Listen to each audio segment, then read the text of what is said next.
convite, um grande especial, o Wesley Duarte, por todas essas conversas, enfim, esclarecimentos e por trazer aí a sua equipe, seus experts, para debater esses temas na nossa tarde de hoje. Então, eu gostaria de convidar a Débora Piquetti, que vai falar um pouco para a gente sobre as leis trabalhistas. Apresento a Débora, em primeiro lugar. Ela é pós-graduada em Direito do Trabalho pela FMU, especialista em negociação e administração de conflitos pela FGV, faz 20 anos de experiência nas áreas trabalhistas, sindical e previdenciária, e hoje ela coordena a área consultiva trabalhista do escritório da Duarte Tonetti Advogados. Débora, prazer imenso te conhecer pessoalmente hoje. Muito bem-vinda ao nosso webinar. A fala é toda sua. Muito obrigada.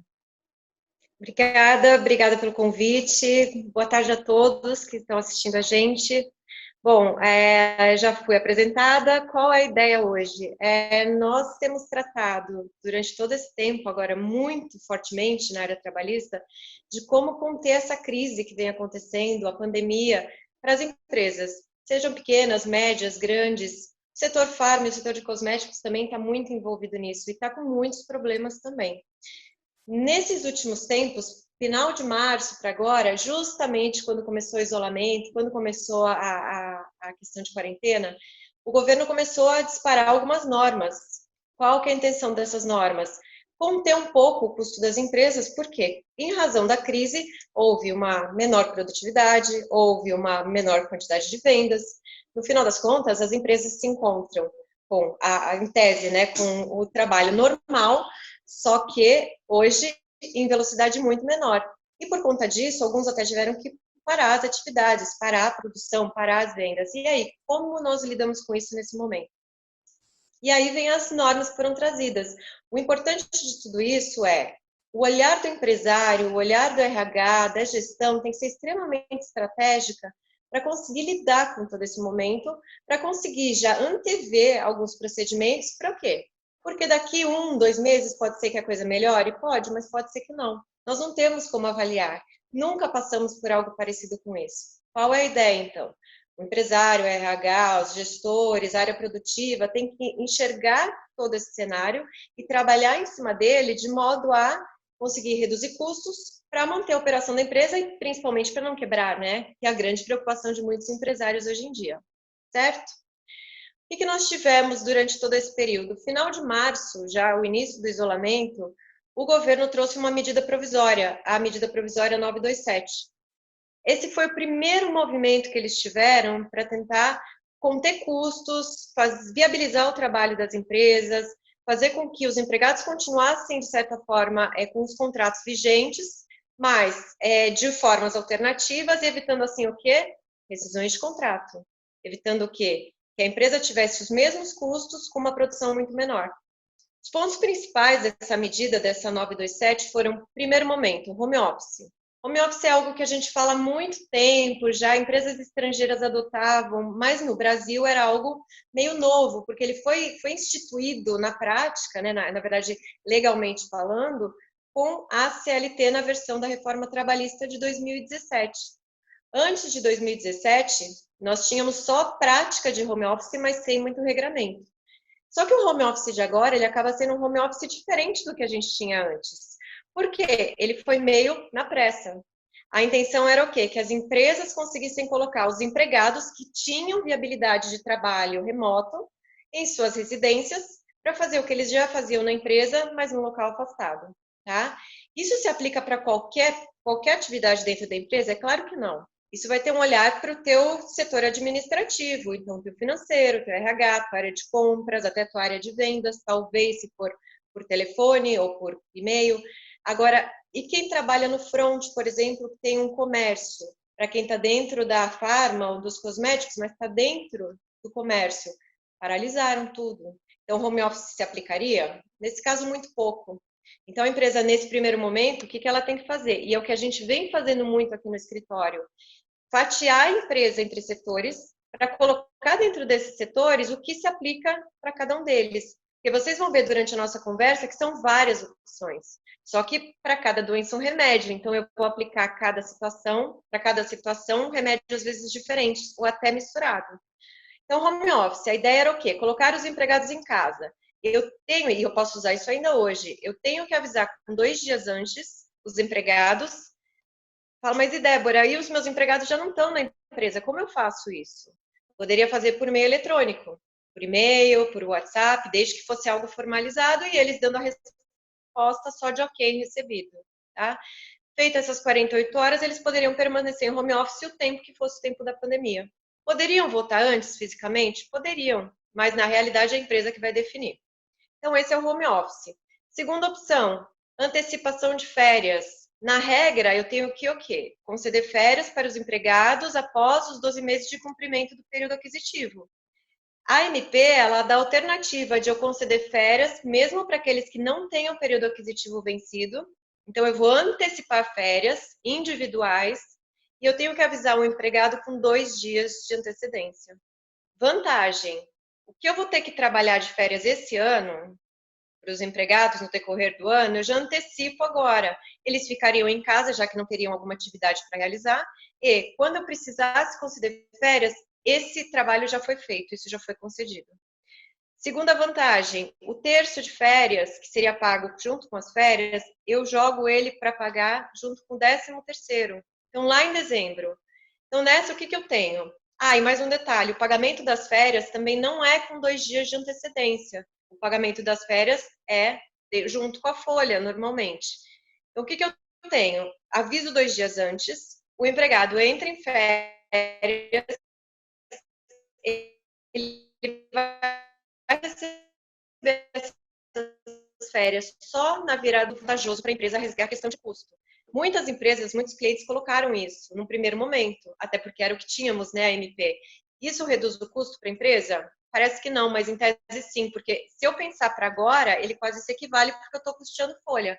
Mas para 2021, um custo que eu teria, porque vamos lembrar que vamos lidar com essa questão de custo e de recessão por mais um bom tempo. Então, eu empurro isso, já concedo agora e lá para frente eu já estou livre desse custo, certo? Outra situação, banco de horas. O banco de horas, a regra normalmente é feita com sindicato, duração de 12 meses. A MP ela traz a oportunidade de eu trazer um banco de horas que vai ter duração até o final da pandemia e ao final da pandemia eu tenho 18 meses para compensar. Qual que é a vantagem? Eu tenho um tempo bem extenso para essa compensação. E por que eu utilizaria banco de horas? Porque os empregados estão sem atividade. Então, se eles estão sem atividade, eles vão ficar em casa, vão devendo horas para a empresa.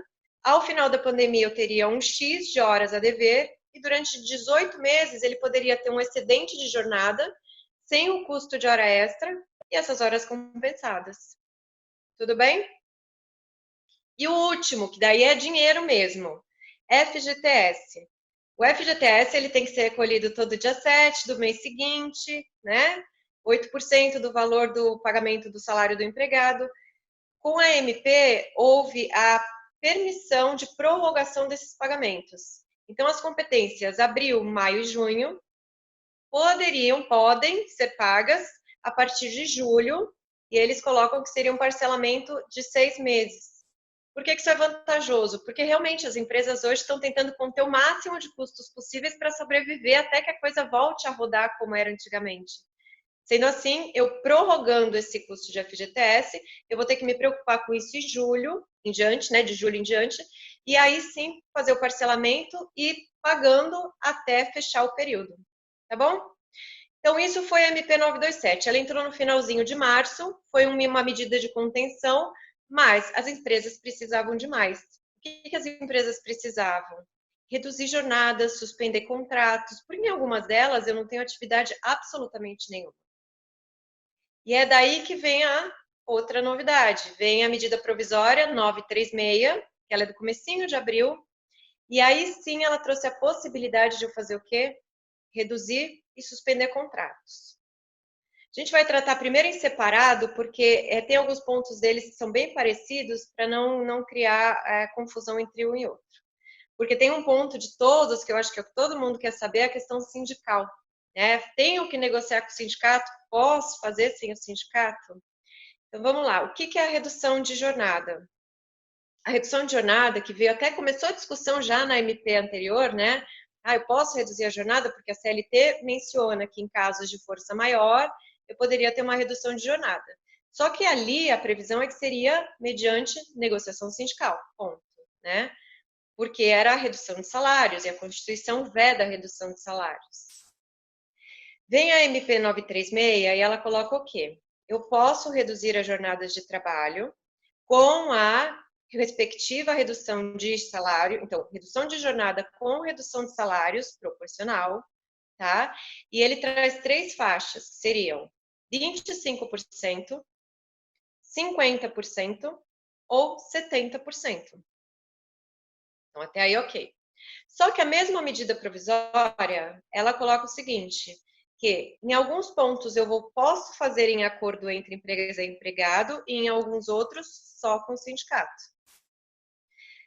Primeiro ponto, antes de falar da questão sindical, prazo para informação. A empresa tem que informar o empregado ou pela negociação sindical, o acordo que foi firmado 2 dias antes do início. Veja que são sempre 2 dias antes. Então, eu tenho que fazer 2 dias antes e a partir daí vigoraria o acordo, tá? Feito o acordo, seja individual, seja com o sindicato, a empresa tem a obrigação de informar ao Ministério da Economia o acordo que foi firmado. Qual que é o prazo para isso? 10 dias da data do acordo. Feita essa informação, o procedimento é regular nesse primeiro momento. Nessa informação ao Ministério da Economia, que é pelo empregador web, acredito que a maioria já tem até ouvido falar, a empresa informa a própria empresa, o cadastro da empresa, os empregados todos que estão no acordo e qual é a modalidade, tá bom? Então, vamos falar da questão de negocia com o sindicato ou não. O que a medida provisória determina, isso expressamente, que a única situação em que eu não preciso negociar com o sindicato seria no caso de 25% de redução para qualquer faixa salarial. Resumo, se eu quiser reduzir a jornada dos meus empregados em 25%, seja o salário de 2 mil, de 3 mil, de 10 mil, de 20, eu poderia fazer num acordo firmado, formalizado, com cláusulas, mas diretamente com o meu empregado. Quando a gente parte para as reduções de 50% ou 70%, muda um pouco. A medida provisória determina que, nos salários abaixo de R$ 3.135, ou naqueles acima de R$ 12.202, desde que o empregado tenha diploma de nível superior, poderia fazer entre partes. Nessa faixa miolo, que seria entre 3.135 até 12.000, a empresa precisaria, a princípio, obrigatoriamente, fazer uma negociação sindical para esse fim. Nós temos feito várias negociações nesse sentido, mas existem impactos, né? Nem sempre o sindicato concorda com a negociação que a empresa aceita fazer, nem sempre eu tenho os empregados, até na sua grande maioria, concordando. E aí, como eu faço com relação a isso? Nesse meio tempo, veio o quê? Aquela ação direta de inconstitucionalidade, né, que todo mundo deve ter visto no jornal, que se discutia se ela era constitucional ou não, a questão de não negociar com o sindicato. Nesse ponto, quando aconteceu isso, veio primeiro uma decisão do STF, dando a entender que tudo teria que ser negociado, e veio em seguida uma segunda decisão, né, para evitar um pouco de juridiquês, em resumo, da primeira, que sim, e da segunda, dando um pouco mais de abertura, dizendo que a empresa teria que comunicar ao sindicato e que o sindicato sendo comunicado, ele chamaria para abertura de negociação. A gente está ainda muito no começo, a medida provisória em si, ela é do começo de abril, a gente não tem nem um mês de vigência ainda dela.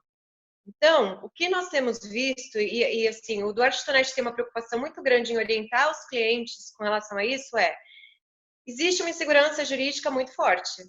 Então, nesse miolo que a gente falou, de 3.135 até os 12.000, em tese pela MP, eu tenho obrigatoriamente que negociar com o sindicato? Pela redação da MP, sim. Mas isso é uma realidade para todas as empresas? Às vezes não. Aí que é feito um trabalho apartado para você ver o nível de segurança jurídica que você consegue dentro de uma alternativa. Certo?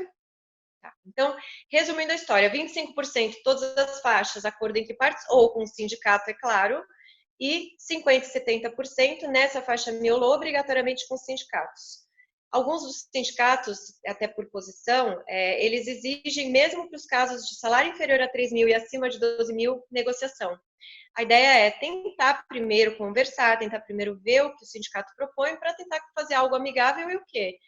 Uma negociação que seja saudável para os dois lados, tanto para a empresa quanto para os empregados. Então, é isso que a gente tem. Feita a informação para o empregador web, feita a informação para o sindicato, porque também existe essa questão, né? Em 10 dias eu também tenho que informar o sindicato, o procedimento, em tese, estaria já fechado. Vamos falar de 2 pontos ainda da redução. Prazo de vigência.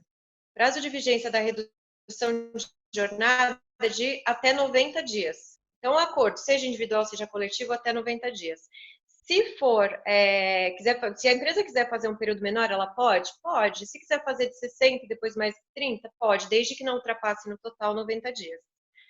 Feito o acordo, o empregado é considerado estável, os que estão dentro do acordo, e essa estabilidade vem prevista na medida provisória por tempo exatamente igual ao tempo que ele tem de acordo, tá? Então, esse é o caso da redução. Para o caso da suspensão de contrato, a conversa é um pouco diferente, mas ela se assemelha em alguns pontos. Suspende o contrato de trabalho. Suspender o contrato de trabalho significa o quê? O empregado, durante um determinado tempo, ele não vai trabalhar, ele vai ficar fisicamente fora da empresa.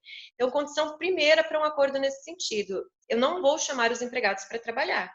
Se eu chamo um empregado para trabalhar, esse acordo já é considerado nulo de pleno direito. Isso a medida provisória traz.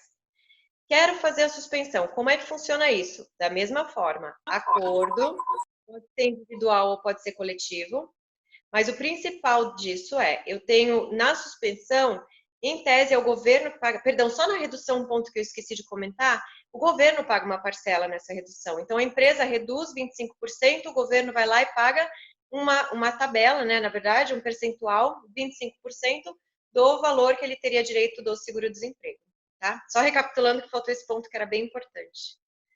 Na suspensão, a mesma coisa. Eu vou estacionar o contrato do empregado durante um determinado tempo. Pela MP, é o máximo de 60 dias, sendo 30 dias prorrogável por mais 30. Fiz esse período de suspensão de 30 dias. Durante esse tempo, o empregado recebe o benefício emergencial do governo. E se ele receber desse benefício emergencial, a empresa tem que complementar algo. Se é uma empresa que tem um faturamento anual de 2019 inferior a 4 milhões e 800, ela não paga mais nada.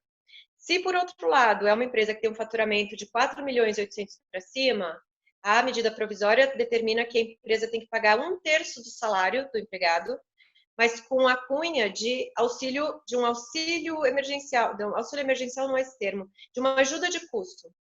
Qual que é o ponto disso? Não é salário, então ele não reflete em férias, não reflete em 13º, não tem INSS, não tem imposto de renda, então é o valor limpo, que vai como uma ajuda de custo mesmo. Então, as empresas com menos de 4 milhões e 800 não pagam nada, as que têm mais de 4 milhões e 800 pagam esse valor, tá? Vigência, então, de 60 dias, aí vem a questão, negocia ou não negocia com o sindicato? A mesma regra da redução. Para os casos dos empregados que têm salário menos de 3 mil ou mais de 12, daria para fazer acordo individual. Para os demais casos, eu teria que obrigatoriamente negociar. Via de regra, os sindicatos não têm gostado da suspensão de contrato. O que nós temos visto, e muito fortemente, é que eles exigem a negociação para todos esses casos, porque a suspensão de contrato seria algo muito mais gravoso, tá? Mas aí, por isso que nós falamos, existe uma questão estratégica em volta de como trabalhar cada questão entre a legalidade e o procedimento que seria viável para a empresa. Porque, de novo, tudo isso está sendo feito para manter uma empresa aberta e justamente para manter postos de trabalho. Então, existe a necessidade, às vezes, de uma boa conversa com relação a essa questão. A estabilidade, a mesma questão, mesmo ponto da redução, o empregado vai ter período estabilitário que vai ser contado dentro do mesmo tempo do acordo. Então, se for um acordo de 30 dias, encerra o acordo e ele tem mais 30 dias de estabilidade. Certo? Ambos, então, têm que informar para o Ministério da Economia o acordo que foi realizado e ambos têm que informar para o sindicato em 10 dias também o acordo que foi firmado. Tá? Em resumo, a gente poderia falar, saiu logo depois a questão do pagamento para as empresas, né, da questão bancária, isso influencia em alguns pontos, mas não é o nosso escopo principal hoje. Saiu agora uma portaria da forma como o benefício emergencial vai ser pago. Então, assim, de tudo que nós falamos, eu acho que esses pontos são os mais importantes e são os relevantes para a empresa pensar como tratar a estratégia do dia a dia. E, de novo, às vezes misturar numa mesma empresa uma redução de jornada para um setor com suspensão de contrato para outros, ou suspensão de contrato só para a operação e, de repente, para algumas áreas da administração, do administrativo, só redução, e assim definindo para justamente reduzir o custo durante esse período e manter ela na mínima operação possível. Tá bom? Espero ter sido clara, minhas informações seriam essas para o momento. Aí, ao final, sei que nós teremos as questões das dúvidas, né? Aí voltamos a falar. Muito obrigada, Nádia. E muito obrigada a todos. Débora, eu que agradeço. Nossa, muita informação rica, obrigada mesmo. Pessoal, todas as dúvidas podem ser enviadas no chat e elas serão respondidas no final, então não deixem para colocar suas dúvidas, fiquem à vontade, podem escrever a todos os momentos que elas serão respondidas no final. Obrigada, Débora, e eu convido agora o Eduardo Rodrigues, para falar um pouco para a gente sobre questões tributárias. Apresento o Eduardo para vocês. Ele é pós-graduado em Direito Constitucional pelo Mackenzie, especialista em Direito Tributário pelo IBET, MBA em Gestão Financeira e Economia de Tributos pela FGV, autor de artigos, palestrantes na área de Administração de Débitos Tributários e Compliance. Hoje, o Eduardo coordena a equipe consultiva e contenciosa do escritório do Adton Net Advogados. Eduardo, que prazer! Seja muito bem-vindo. A fala é toda sua. Muito obrigada. Obrigado, Nádia. Muito obrigado pela apresentação. Boa tarde a todos. Obrigado pela participação de todos. E hoje nós vamos conversar um pouquinho sobre medidas tributárias para garantir o fluxo de caixa da empresa, como deixar de pagar tributos e fazer uma administração jurídica consciente desse passivo tributário e das principais alterações que nós tivemos até agora, principalmente do governo federal, para a administração dessa situação de crise, né? Então, começando pela questão prática de fluxo de caixa, né? Como a Débora colocou, hoje nós temos uma situação de sobrevivência, né, para as empresas, de manutenção da operação das empresas. Então, o principal é passar por esse momento de instabilidade, de crise, para se fortalecer depois. E qual que é a melhor maneira para uma empresa passar por esse momento? É a manutenção do caixa, não tem outra forma, né? Quanto menos dinheiro eu tirar do caixa da empresa, quanto menos eu queimar esse caixa, mais fortalecida estará a minha empresa. Uma situação totalmente atípica dessa crise é a quebra do círculo econômico, né? Nós tivemos uma quebra da economia. A economia parou de uma hora para outra, a gente parou de ter circulação de mercadoria, ter prestação de serviços e simplesmente as empresas pararam. E boa parte das empresas do país são médias e pequenas empresas que não têm caixa, reserva suficiente para segurar uma paralisação de atividades por 2, 3, 4 meses, como menciona-se nessa questão da administração da crise causada pelo coronavírus. E diante dessa situação, a gente tem que tomar algumas medidas para manutenção desse caixa, né? Já que não entra dinheiro novo na empresa, eu tenho que segurar o dinheiro que eu tenho dentro do meu caixa. E como fazer isso, né? Uma das principais medidas que nós temos é a administração em relação aos tributos. O governo federal auxiliou bastante as empresas, trouxe algumas medidas para suspensão de pagamentos de tributos, né, como o Simples Nacional, suspendeu por 3 meses, o PIS e a COFINS e a contribuição previdenciária patronal suspendeu 2 meses, mas essas suspensões, por si só, elas não garantem a manutenção do fluxo de caixa da empresa. A gente ainda continua tendo imposto de renda e contribuição social, que são 2 tributos pesadíssimos, são os tributos que mais impactam tanto nas contas tributárias das empresas quanto no caixa do governo. Então, por que o governo suspendeu o pagamento do PIS e da COFINS e da contribuição previdenciária patronal e não suspendeu o imposto de renda e a contribuição social? Justamente por essa razão. O imposto de renda e a contribuição social representa cerca de 90% da arrecadação do governo. E o imposto de renda, principalmente, é um tributo, que o governo é um imposto, né? Ele tem natureza jurídica de imposto, e o governo não precisa dar uma destinação certa para ele. Então, o governo paga as suas contas, a dívida pública, com o caixa gerado pelo imposto de renda. Então, olhando para o próprio caixa do governo, ele não suspendeu o pagamento do imposto de renda da contribuição social, que, por coincidência, vence hoje, dia 30 de abril. Né? Então, hoje as empresas têm que pagar o imposto de renda. Como que a gente tem lidado com essa situação do escritório? A cobrança dos tributos federais ela é morosa. A gente tem uma morosidade média de 8 meses a 18 meses para ter uma cobrança mais efetiva, para ter inscrição do débito em dívida ativa. Então, é um fato prático que nós podemos utilizar a nosso favor. Eduardo, se eu deixar de pagar o meu imposto de renda agora, o imposto de renda da pessoa jurídica e a contribuição social, qual que é o desdobramento prático disso? No momento imediato, nenhum. A empresa não vai sentir um impacto imediato nisso. Por quê? As certidões de regularidade fiscal, elas estão prorrogadas por mais 90 dias. Então, a empresa necessita de certidão negativa de débitos, que tem a certidão vencendo entre março, abril e maio, ela tem uma prorrogação da validade dessas certidões por mais 90 dias. Então, a ausência do pagamento imediatamente não impactaria na renovação, na questão da certidão. A empresa continuaria tendo certidão de regularidade fiscal. Pois bem, eu tenho um acréscimo financeiro no passivo tributário de 20%, né, a título de multa, e mais a Selic, que é 3,75% ao ano, né, que nós temos hoje, uma Selic muito baixa. A multa, realmente, ela é uma multa pesada, 20% faz diferença. Só que essa multa ela é aplicada uma única vez e ela não tem atualização pela Selic. Então, com o passar do tempo, ela acaba sendo diluída, né? A inflação acaba corroendo essa multa, ela acaba ficando mais barata. Sem contar que nós temos a possibilidade do parcelamento convencional em 60 meses. Então, o que a empresa pode fazer nesse momento? Deixar de pagar esses tributos, fortalece o caixa, essa dívida vai produzir efeito num prazo aí mínimo de mais 90 dias, que é o prazo da suspensão das certidões. Para a empresa que não necessita de certidão imediatamente, consegue trabalhar sem certidão, ela vai começar a sentir esses efeitos daqui a 8 meses, 1 ano, ou seja, para 2021. E quando ela necessitar dessa regularização, a gente tem a possibilidade de fazer o parcelamento de forma eletrônica, imediata, em 60 meses. Ou seja, é um financiamento muito mais acessível e barato do que pegar dinheiro com qualquer instituição financeira hoje. Por algumas razões simples. Né? Hoje os bancos estão com receio de fazer empréstimos. Né? Hoje, para conseguir um empréstimo, as taxas não são tão atrativas quanto uma Selic a 3,75 ao ano.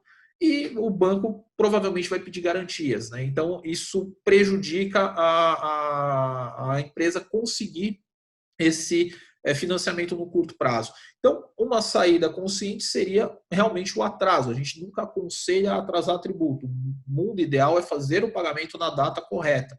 Mas, diante do que a gente está vivendo, o atraso passa a ser uma medida possível para manutenção de caixa, né? Tendo em vista que a gente tem algumas alternativas. Além do parcelamento convencional, nós temos a transação extraordinária, a transação tributária extraordinária, que é um parcelamento que não nos dá desconto de multa e juros, mas ele traz a possibilidade da empresa fazer o parcelamento com a entrada de 1% do valor atualizado da dívida, dividido em 3 parcelas e o saldo remanescente parcelado em até 81 meses. Então, já melhora um pouquinho essa questão aí para a regularização no momento posterior. E eu, particularmente, eu acredito, levando em consideração o histórico que nós temos, que o governo, principalmente o governo federal, deve editar algum refis quando tudo isso passar, quando a crise ela tiver uma adequação, né? Quando esses 3, 4 meses de crise a gente passar, tem o controle dessa questão da pandemia, e a economia, a tendência é voltar a ter um giro não normal, né, mas começar a girar a economia, começar a ter a abertura do comércio, a indústria produzir, a prestação de serviço, e com o giro da economia, provavelmente nós devemos ter a edição de algum refis, algum parcelamento com condições especiais, que traga um prazo mais largo para fazer os pagamentos, bem como aí desconto de multa e juros. A gente acredita nisso porque, historicamente, desde os anos 2000, né, desde 2000, nós temos reedições de parcelamentos especiais no âmbito federal a cada 3 anos, na média, e principalmente em momentos em que o país passou por algumas crises, né? Então, essa é uma situação. Outra questão que é muito importante aqui, que o governo, inclusive, não tratou, é a suspensão do pagamento dos parcelamentos, né? Tem muita empresa, tudo bem, eu vou deixar de pagar o meu tributo vencendo, mas eu tenho parcelamento em andamento, eu tenho um custo fixo com parcelamentos, como agir? E todos os parcelamentos, eles têm regras de rompimento, né, por ausência de pagamento. E é importante a gente trabalhar com essas regras também. Por exemplo, no âmbito federal, eu posso ter 2 parcelas atrasadas, sendo que, para efeitos de rescisão do meu parcelamento, a parcela só é considerada atrasada quando ela tem 30 dias de atraso. Ou seja, eu vou ter uma condição de ter rompimento do meu parcelamento quando eu estiver vencendo a 3ª parcela. Então, ao saber disso, a empresa que teve que parar o fluxo econômico, fechou as suas portas, teve que suspender as suas atividades, ela tem um prazo aí de 90 dias sem perder aqueles parcelamentos, sem ter o prejuízo de ter o rompimento do parcelamento, somente com o atraso de parcelas. E importante é que nós temos o PERT. O PERT é um parcelamento, um programa especial de recuperação tributária que foi publicado em 2017. Esse parcelamento especificamente, ele traz a possibilidade do atraso de 6 parcelas alternadas. Então, olha como o conhecimento da legislação e do caso prático auxilia nesse momento. Então, um parcelamento que pode ter o atraso de 6 parcelas alternadas. Então, a empresa consegue ficar basicamente 6 meses, desde que não seja sequencial esse atraso, ela consegue ficar sem pagar esse parcelamento. Então, ela cria mais um fôlego para tudo isso. Então, uma situação interessante, os parcelamentos, nós temos a possibilidade dos atrasos, sem configurar o rompimento. Aliado a isso, nós temos portarias, tanto da Receita Federal quanto da Procuradoria, que não vão promover atos de rompimento dos parcelamentos nos próximos 90 dias. Então, significa dizer que ainda que eu atrase, que eu configure a possibilidade de rescisão, tanto a Receita quanto a Procuradoria não vão formalizar essas rescisões pelo prazo de 90 dias. Então, é importante também sabermos que até o início de junho a gente não vai ter qualquer ato no sentido de rompimento dos parcelamentos. A partir de junho poderemos ter esses atos, né? Porque começou em março essa suspensão. Só que a Receita também, ela confere prazos para as empresas regularizarem essas situações. Então, a gente terá, no mínimo, 30 dias para fazer essas regularizações. Então, é uma forma de começar a se programar para fazer regularizações a partir de junho, né? Manter o caixa e verificar. E se não tiver jeito de manter esses parcelamentos, não tenho fluxo de caixa para pagar, vou ter que romper os parcelamentos, nós temos a possibilidade de discutir administrativamente esses rompimentos. Ou seja, sempre quando um parcelamento é rompido, por mais que eu dê causa para esse rompimento, eu tenho a possibilidade de discutir isso administrativamente. Enfim, e nós temos possibilidades reais de manutenção desses parcelamentos, tendo em vista toda a crise que assola o país. Então, também dá para buscar a relativização dessas normas, da execução dessas normas no pós-crise, né? A partir do momento que a gente começar a promover essas regularizações. Outra situação importante aqui é fazer uma revisão fiscal na empresa, né? Hoje nós temos uma série de medidas judiciais e administrativas que fomentam a tomada de crédito, a recuperação de rendimentos indevidamente ou a maior dentro das empresas. Sejam empresas do Simples Nacional, empresas do lucro presumido ou do lucro real, né? A título de exemplo, as empresas de cosméticos e de farmacêuticas, as empresas do Simples Nacional, né? Temos muitas empresas desse ramo no Simples Nacional. E tanto o PIS quanto a COFINS, nós temos a situação da tributação monofásica, né, do PIS e da COFINS, que é recolhido, ou seja, o recolhimento do PIS e da COFINS ele é realizado integralmente pela indústria. Quando o distribuidor faz essa venda e esse distribuidor é do Simples Nacional, ele não deveria tributar novamente PIS e COFINS. Ele teria que excluir o PIS e COFINS da tabela do Simples Nacional. Isso dá uma economia em alguns casos, chega a 30%, 35% de economia do Simples Nacional, só com essa medida. E boa parte das empresas não se atentam a isso. Por que minha contabilidade é ruim? Errou? Não. O que acontece? É o automático. A empresa tem o faturamento, ela passa esse faturamento para a contabilidade, é do Simples Nacional, a contabilidade, o sistema insere na tabela e já sai o pagamento, a guia do Simples para ser paga, sem olhar esse pormenor. Então, é uma situação importante para se olhar para empresas, principalmente do ramo cosmético, farmacêutico, dentre outras, aí a gente tem possibilidades, isso para o Simples Nacional. Para empresas do lucro presumido, temos as ações. Recentemente, nós tivemos o julgamento em 2017, março de 2017, da exclusão do ICMS da base de cálculo do PIS e da COFINS, que possibilitou recuperações de valores recolhidos indevidamente a título de PIS e COFINS muito representativos. A empresa retroage 5 anos para recuperar. Então, isso faz toda a diferença, né? Nós temos empresas, clientes que estão passando por esse momento com mais tranquilidade, porque estão lançando mão desses créditos, estão fazendo essas compensações e estão mantendo o fluxo de caixa na empresa. Então, são alternativas. A gente tem a exclusão de ICMS da base de cálculo da COFINS, temos o Sistema S, que tem uma discussão muito forte sobre a inconstitucionalidade das contribuições para o Sistema S, está pendente de julgamento pelo STF. Recentemente, nós conseguimos uma liminar no escritório para limitar o recolhimento do Sistema S, que é o SESI, Senat, SESC, os terceiros da parte previdenciária, em 20 salários mínimos por empresa. Isso faz toda a diferença, levando em consideração que os terceiros representam em torno de 7,5% sobre a folha de pagamento da empresa. Então, tem empresas com folhas altíssimas, nesse momento a gente conseguiria aí uma redução bem interessante a título dos terceiros, com ação judicial, dentre outras. E para empresas do lucro real, é importantíssimo revisar a situação do PIS/COFINS, porque recentemente nós tivemos julgamento do Superior Tribunal de Justiça, levando em consideração os princípios da relevância e da essencialidade para a possibilidade de tomada de crédito de PIS e COFINS. Então, é importantíssimo.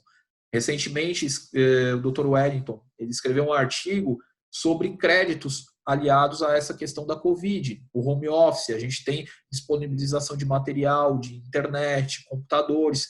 Poxa, será que isso não possibilita a tomada de crédito para a empresa? Será que isso não foi relevante e essencial para o desenvolvimento daquela atividade? O e-commerce hoje está sendo muito mais utilizado, foi dado uma importância muito maior para o e-commerce, para os aplicativos de transporte. Então, essa situação é muito dinâmica, né? A legislação ela não traz uma regra definida, conceitos que você consegue utilizar de forma matemática. É necessário uma análise, é necessário fazer a revisão para conseguir chegar nos pormenores e conhecer o negócio daquela empresa para efetivamente entregar aí uma melhor eficiência tributária. E dentro disso, o planejamento tributário também é muito utilizado, né? A gente precisa olhar com muito carinho, né? Então, são essas as situações que eu vejo para a gente buscar a manutenção do fluxo de caixa, que hoje, quem tem dinheiro em caixa é dono do mundo, né? A empresa que tem um caixa forte hoje, ela vai conseguir passar por essa crise,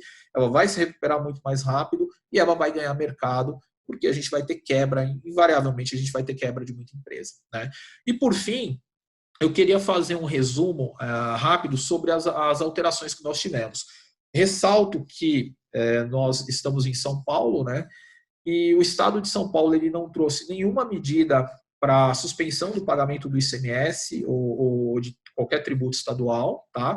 E a Prefeitura de São Paulo também não. Então, o Estado e a Prefeitura, muito embora eles estejam focados aí na manutenção da quarentena, em fechamento das empresas, eles não trouxeram nenhuma alternativa para a ausência de pagamento desses tributos. Nesse sentido, a gente tem entrado com ações solicitando que o juiz ele determine a suspensão do pagamento tanto do ICMS quanto do ISS, tendo em vista a situação de calamidade pública e a situação de comprometimento aí da economia e financeira das empresas, né? A situação econômica e financeira das empresas. No âmbito federal, o governo federal ele tem editado diversas normas e tem sido muito mais atuante do que os governos estaduais e municipais, né? Dentro das medidas que nós tivemos a publicação da portaria do Ministério da Economia número 139 de 2020, que trouxe a suspensão do PIS, da COFINS e da contribuição previdenciária patronal, né, para as competências de março e abril, possibilitando o pagamento em agosto e outubro. Nós tivemos a resolução número 154 de 2020 do Simples Nacional, que trouxe a prorrogação das competências março, abril e maio para os meses de outubro, novembro e dezembro de 2020, para os tributos federais incluídos no Simples. Com relação ao ICMS e o ISS, foram prorrogados também os meses de julho, os pagamentos para os meses de julho, agosto e setembro, né? Então, já tem uma adequação dentro do sistema da Receita para fazer esses pagamentos, essas datas prorrogadas, a empresa não fica inadimplente. O que significa essa prorrogação? Significa que a empresa ela vai ter a alteração da data de vencimento do tributo. Então, somente isso. Tá? Então, o tributo que venceria em abril passou a vencer em agosto e a empresa não tem incidência de multa e juros. Né? Então, já é uma benesse, talvez não resolva todo o problema, mas já temos uma ajuda aí. Com relação ao Sistema S, nós tivemos a medida provisória número 932 de 2020, que trouxe a redução em 50% das contribuições para o Sistema S, né? E tivemos o decreto 10.302 de 2020, que reduzindo a zero a alíquota do IPI para produtos farmacêuticos e utilizados no combate, produtos médicos, utensílios médicos utilizados ao combate do Covid-19. Tivemos também a resolução CAMEX 22 de 2020 e 28 de 2020, que reduziu a alíquota zero, o imposto de importação sobre produtos médicos e farmacêuticos utilizados para o combate ao Covid-19. Tivemos também a portaria PGFN 7.820 de 2020, que retrata a transação extraordinária, que é um parcelamento com prazo um pouco mais alongado. A portaria PGFN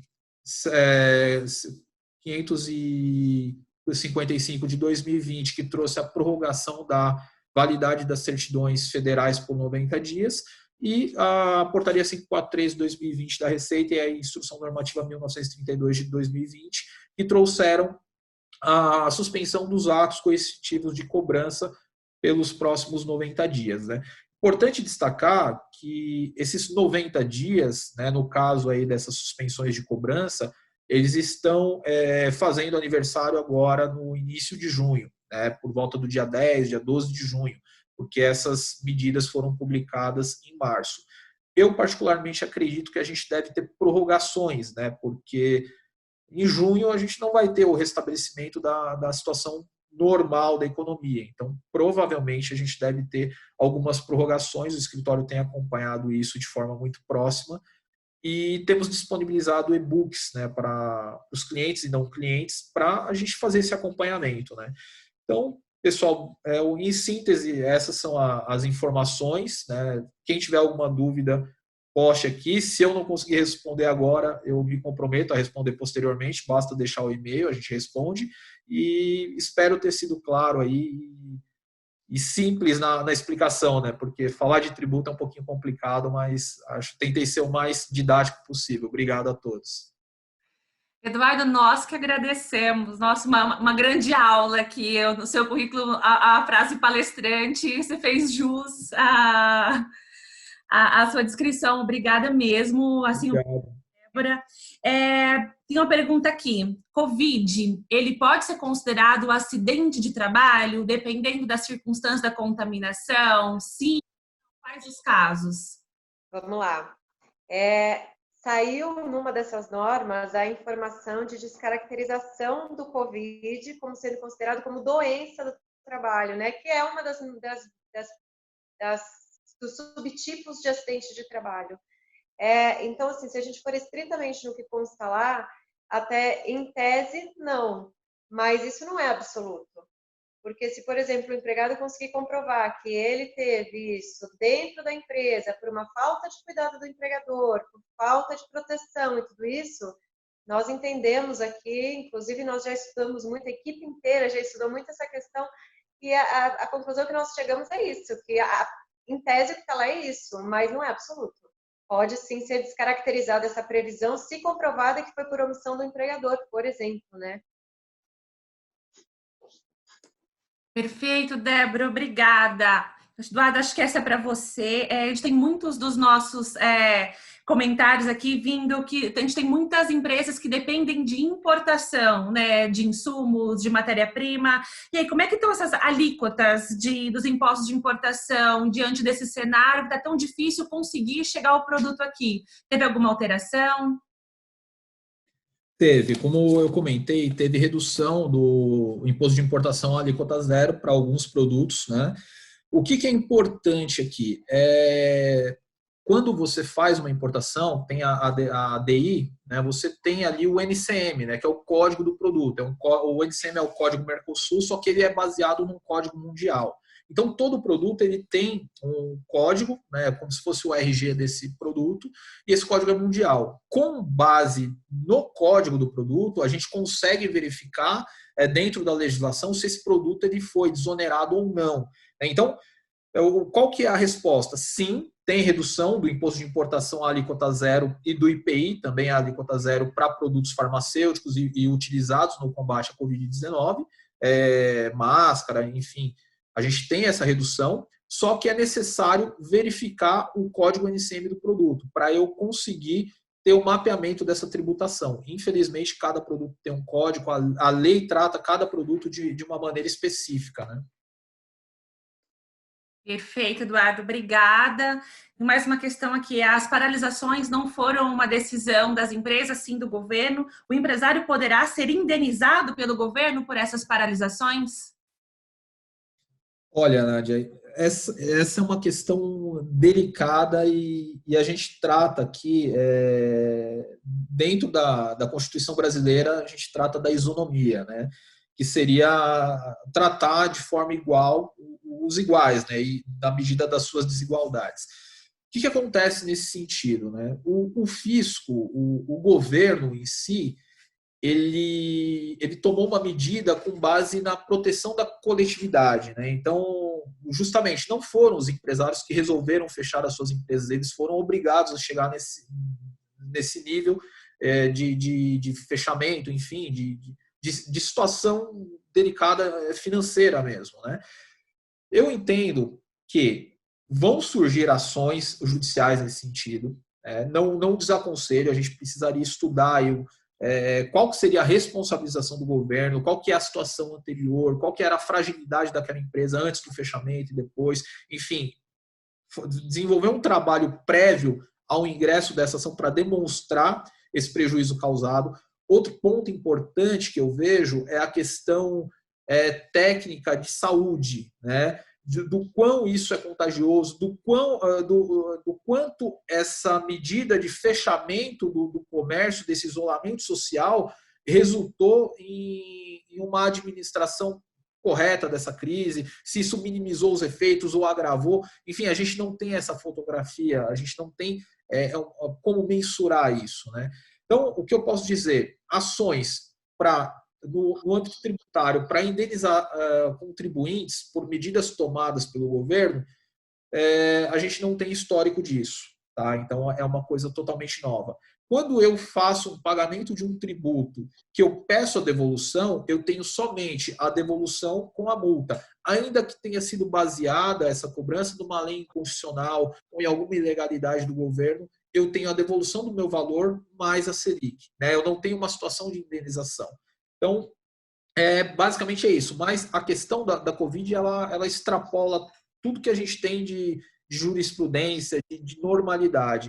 Eu, particularmente, acredito que a gente consiga desenvolver trabalhos nesse sentido, mas aí é caso a caso, é olhar a situação da empresa, definir o quão saudável era essa empresa financeiramente, economicamente falando, antes da Covid, qual foi o resultado, como que ela saiu, e essa questão médica também, né, sanitária.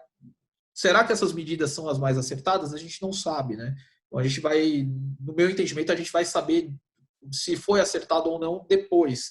E aí sim ter um cenário para definir se vale a pena brigar por uma indenização ou não. Mas não deixaria isso de fora, não.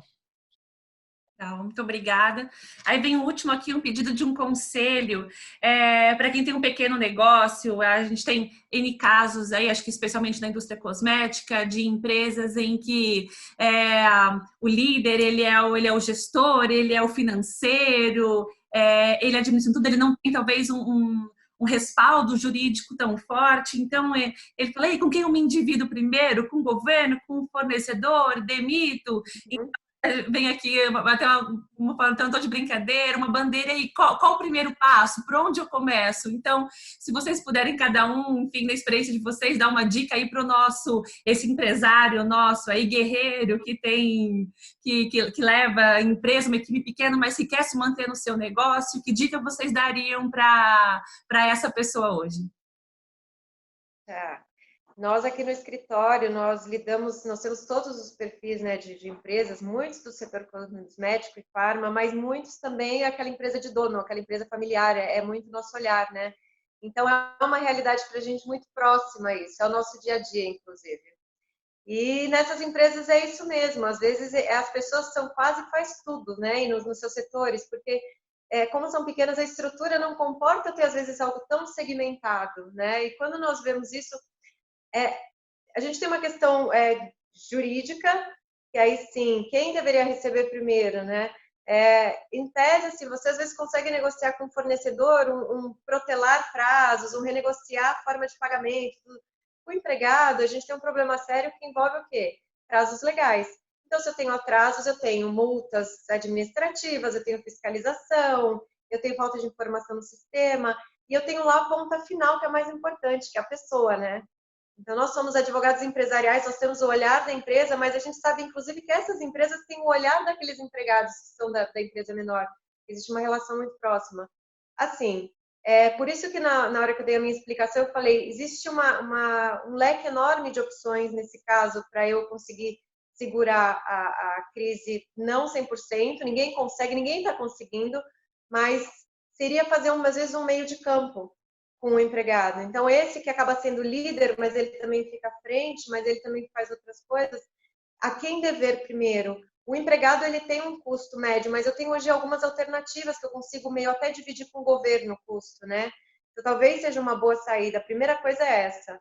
Mas, assim, é difícil falar porque cada empresa tem tanto uma carinha particular, então, para cada uma acaba tendo um tratamento diferente. Mas, de regra geral, tratar essa questão da seguinte forma: as medidas provisórias trouxeram alternativas de contenção de gastos com reduções ou com suspensões ou com banco de horas ou com férias, seja lá o que for, para eu reduzir. Preciso do meu empregado lá? Preciso. Então, se eu preciso, eu já sei que alguns itens eu não vou conseguir encaixar, mas eu consigo reduzir? E conseguindo reduzir, como é que eu faço esse pagamento? Tá? Então, assim, pensando em custo, é lógico que eu vou puxar a sardinha um pouco para trabalhista, mas porque é uma realidade, não pagar empregados ou simplesmente deixar para lá, envolve consequências futuras, ainda que a fiscalização tenha um prazo maior, agora para agir, eles agora não podem. Tem o processo trabalhista, às vezes o empregado, você conversando com ele, tendo uma boa conversa, você acerta. E às vezes ele vai entrar com uma ação por mágoa, não por dinheiro. Só que daí ele vai pedir um dano moral também. Então, para uma empresa pequena, isso pesa muito. Então, primeiro ponto, e como advogada, e aí como a gente trata muito com os RHs de empresas grandes, pequenas, ou com o dono da empresa, conversa. E tentar, na medida possível, conter isso com o pagamento do que for viável. E o que não for, tentar negociar. Tá bom? Eduardo? Oi, no âmbito tributário e financeiro, né? O que a gente vê no dia a dia, e justamente temos muitos clientes que têm essa figura do sócio ali, do dono que faz tudo, né?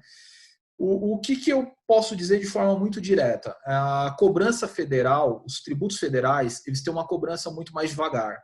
Então, se você tiver que optar, eu atraso ICMS ou eu atraso imposto de renda, PIS, COFINS, contribuição social, atraso os federais.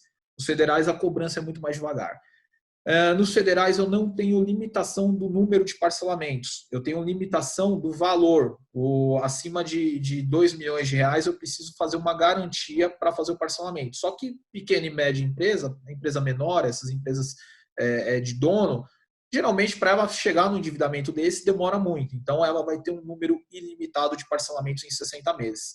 No Estado, a cobrança é muito rápida. 90 dias, o Estado já está inscrevendo em dívida ativa e em 120 dias, na média, ele já ajuiza o processo executivo fiscal. Então, para a pequena empresa, dever ICMS, a cobrança é muito rápida, então é ruim.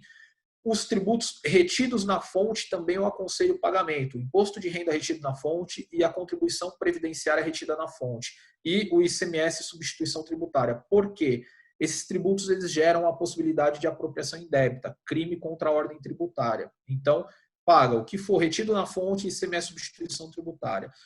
Recentemente, a gente teve um julgado que criminalizou o ICMS próprio, né, para uma empresa específica ali. Não teve repercussão geral esse julgado, mas é uma linha de raciocínio ali que o ICMS próprio seria crime também o não pagamento.